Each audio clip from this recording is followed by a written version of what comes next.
All right, everyone, get ready because today we're taking a deep dive into the world of E. coli. Oh, E. coli. Yeah, you know that bacteria we always hear about in the news? Always seems to be some kind of outbreak or recall going on. Exactly. And to be honest, I always just thought it was like a bad stomach bug.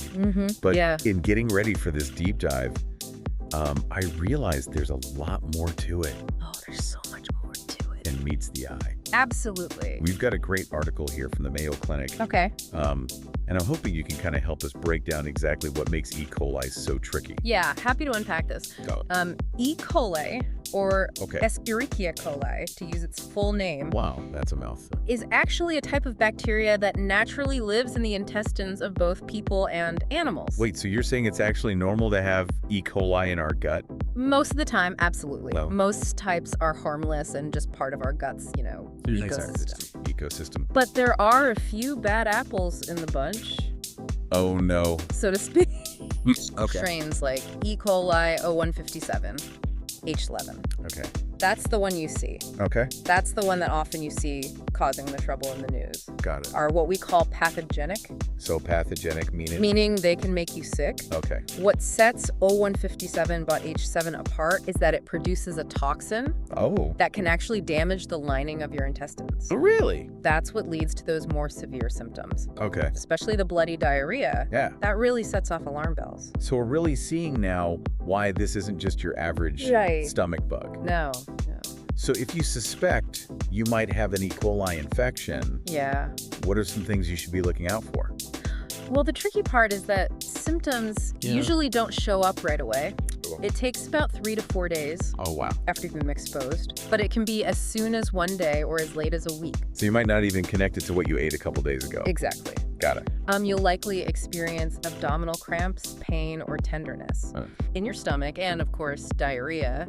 That can range from, Yeah. mild and watery to severe and bloody. And that's the real red flag, I imagine. That's the real red flag. If it's if your diarrhea is persistent, okay, severe or bloody, see a doctor ASAP. see a doctor.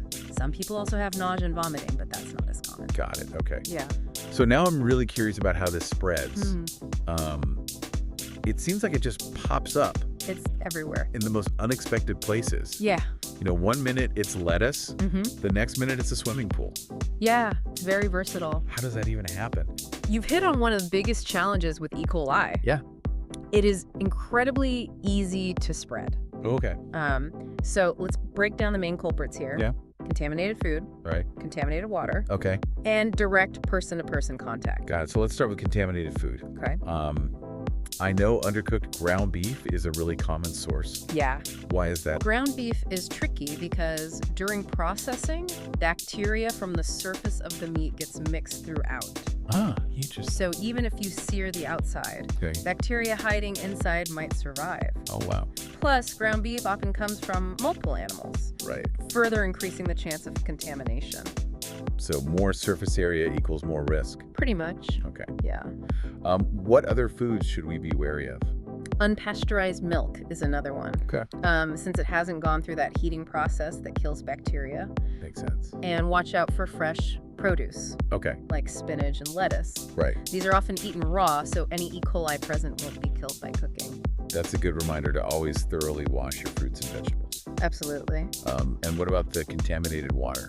Yeah, contaminated water, it's more common than you might think. Really? Both groundwater and surface water, Okay. like streams, rivers, Right. lakes, even swimming pools Always can be contaminated. So that quick dip in the lake on a hot day. Could be swimming with more than just fish, unfortunately. Well, that's not what I wanted to hear. Yeah, And I guess especially young kids right. who are splashing around. Yeah, they're more likely to accidentally swallow that water. Right, exactly. And that brings us to person-to-person contact. Okay. Kids, especially those who are still learning Yeah, good hygiene habits, Yeah. can easily spread E. coli. right. So hand washing is absolutely crucial. Yes, Especially after using the bathroom or changing diapers. good tips. What's fascinating and a little scary is that it only takes a tiny amount of E. coli Really? to cause an infection. Wow. So that undercooked burger or a sip of contaminated water. That's all it takes. That's all it takes. Wow, that's a little sobering. Yeah, a little bit. Definitely highlights how careful we need to be.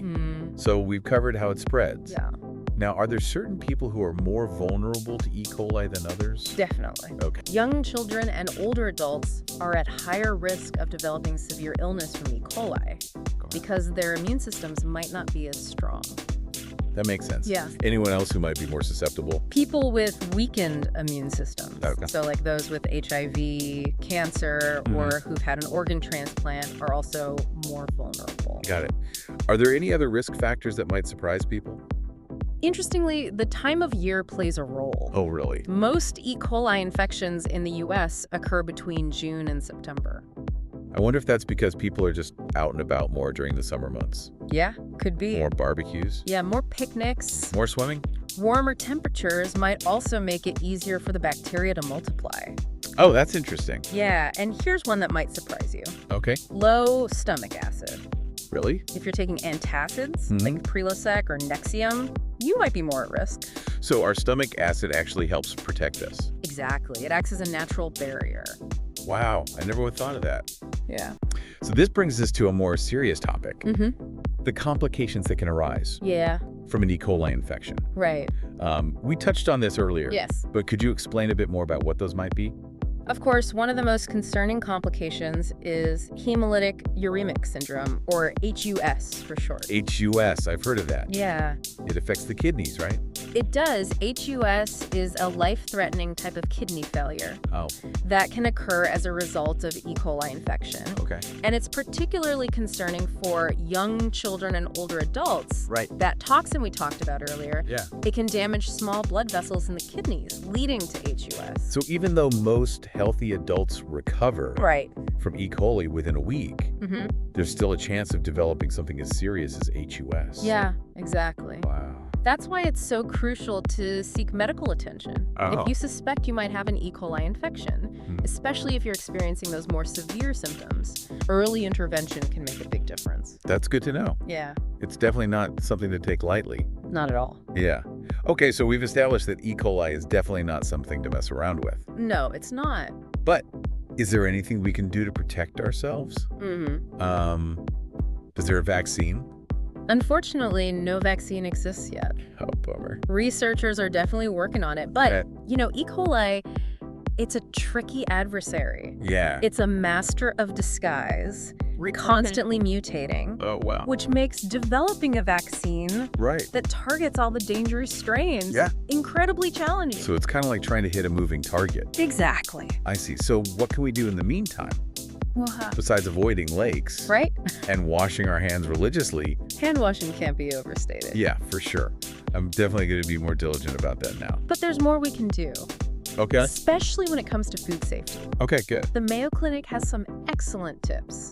All right, let's hear them. First and foremost, cook that ground beef thoroughly. Okay. We're talking 160 degrees Fahrenheit, no pink allowed. No pink burgers. Got it. Stick to pasteurized milk, juices, and cider. Right. Pasteurization uses heat to kill off the harmful bacteria, so it's a much safer option. That makes sense. And even though it might not remove all the E. coli, Okay. always wash your fruits and vegetables carefully, Right. even if you plan to peel them. Better safe than sorry. Absolutely. Any other tips to keep in mind? Absolutely. To prevent cross-contamination, Okay. use separate cutting boards for raw meat and produce, Got it. and wash those utensils thoroughly after each use. Yeah. It might seem like overkill, Right. but trust me, these small steps can make a huge difference in preventing E. coli infection. Especially during those peak summer months. Exactly. Vigilance is key. Right. So let's say someone does get sick with E. coli. Yeah. What's the treatment like? Is there like a magic pill you can take to make it go away? Not quite. Okay. The focus of treatment is on managing those symptoms and preventing those scary complications that we talked about. Okay. The most important thing is to stay hydrated. E. coli can cause severe diarrhea, Right. which can quickly lead to dehydration. Wow. So drinking plenty of fluids, Outer. water, electrolyte drinks, things like that is crucial. Okay, makes sense. What about medications? In some cases, a doctor might recommend over-the-counter medications to help relieve the diarrhea. Okay. But it's important to consult with a doctor first. Well, They can assess the situation and yeah. make sure the medication is appropriate. Got it. Interestingly, antibiotics are usually not recommended. Really? I thought antibiotics kill bacteria. They do, but in the case of E. coli, Yeah. antibiotics can actually increase the risk of developing HUS. Wow. So they can actually make things worse. Potentially, yeah. That's a good reminder to never self-medicate. Exactly. It's always best to follow a doctor's recommendations. For sure. So for the most part, treatment involves managing those symptoms and letting the body fight off the infection naturally. Okay. But of course, if any serious complications arise, Like HUS? if more aggressive treatment, Right. possibly even hospitalization would be necessary. So prevention is truly the best medicine. Absolutely. Okay, good to know. But are there any new treatments on the horizon? Yeah. Especially for, like, preventing HUS? There is actually some really exciting research happening in this area. Okay. One promising avenue is the use of monoclonal antibodies. Monoclonal antibodies. Yeah, these are lab-made antibodies Oh, great. that can specifically target and neutralize the toxin produced by E. coli. So they essentially disarm the bacteria. Precisely. I see. Another area of research is focusing on blocking the toxin from attaching to cells in the intestines, Okay. preventing that initial damage that can lead to more serious problems. This is basically cutting it off at the source. Exactly. That's fascinating. That sounds like there's a lot of hope for the future. There definitely is. Yeah. And it all comes back to the incredible power of scientific research and innovation. Absolutely. Okay, so we've talked a lot about, like, personal responsibility. Right. You know, washing hands, cooking meat properly, those kinds of things. But given how easily E. coli spreads, Yeah. do you think there's more that could be done on a larger scale to improve food safety? That's a crucial question. And honestly, it's a debate that's been going on for years. Really? There are a lot of different viewpoints on this. What are some of the main arguments? Some people strongly advocate for stricter regulations on food production and handling. Okay. They argue that we need more frequent inspections, Okay. stricter standards for water quality, things like that to minimize the risk of contamination. That makes sense. What about the other side of the argument?